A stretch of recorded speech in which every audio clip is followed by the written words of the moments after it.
In a time of darkness, when faith was tested, one man stood in the gap. As the Lord, the God of Israel, lives, there will be neither dew nor rain except at my word.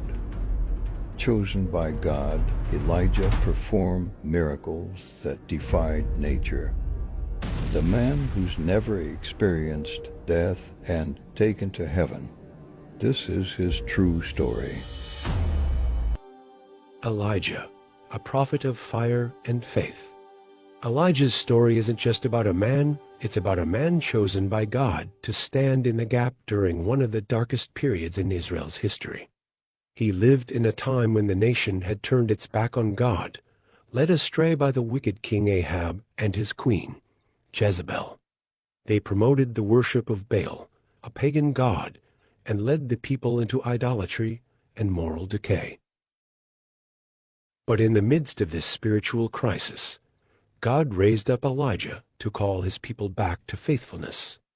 In 1 Kings 17:1, Elijah boldly declares to King Ahab, "As the Lord, the God of Israel, lives, whom I serve, there will be neither dew nor rain in the next few years, except at my word."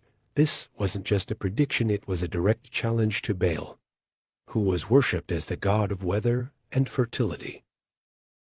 Elijah's words demonstrated that the true God of Israel was in control, not the false idols of the land. What followed was a series of miraculous events that showcased God's power and provision. Elijah was led to the Kerith ravine, where ravens brought him bread and meat every morning and evening, and he drank from a brook. 1 Kings 17:6. Imagine that a prophet being fed by birds. This was just the beginning of God's supernatural care for Elijah. But the miracles didn't stop there. When the brook dried up, God sent Elijah to a widow in Zarephath. When Elijah arrived, the widow was preparing what she believed would be her last meal for herself and her son.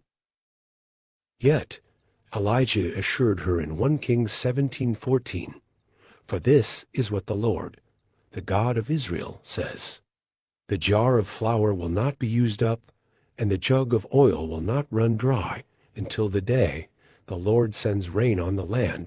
True to God's word, the widow's supplies never ran out, sustaining her household throughout the famine. And then, in a moment of heartbreak, the widow's son fell ill and died. But Elijah, undeterred, cried out to God and stretched himself over the boy 3 times, praying